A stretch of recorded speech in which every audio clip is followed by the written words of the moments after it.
ফেসবুকে কিছু ধান্দাবাজ লোক এখন আবিষ্কার হয়েছে।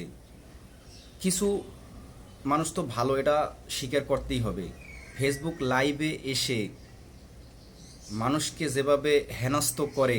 ফেসবুক লাইভ কিসের জন্য বলতে পারেন? আপনারা ফেসবুক লাইভ করেন কিসের জন্য? ফেসবুক লাইভ করার উদ্দেশ্য হয়েছে ফেসবুকের আপডেট সম্পর্কে সবাইকে জানিয়ে দেওয়া, যে জানে অন্যকে জানিয়ে দেওয়া, এবং ফেসবুক সম্পর্কে আলোচনা করা।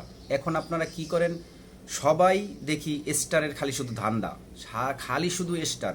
ফেসবুক লাইভে যদি যুক্ত হই তাইলেই বলবে টাইমলাইনে শেয়ার করেন, 10টা গ্রুপে শেয়ার করেন, ট্যাপ ট্যাপ করেন, মেনশন করেন, ওয়াচিং বানান, 10জন বন্ধুকে মেনশন করে দেন।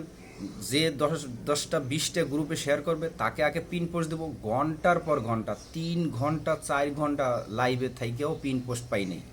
এগুলো কি? এগুলো সব ধান্দাবাজ। ফেসবুক লাইভ করার উদ্দেশ্য হয়েছে আপনি যা জানেন, আপনি ফেসবুকের সঠিক গাইডলাইন যেটা জানেন এটা অন্যকে জানাবেন। এটা হয়েছে ফেসবুক লাইভ করার উদ্দেশ্য।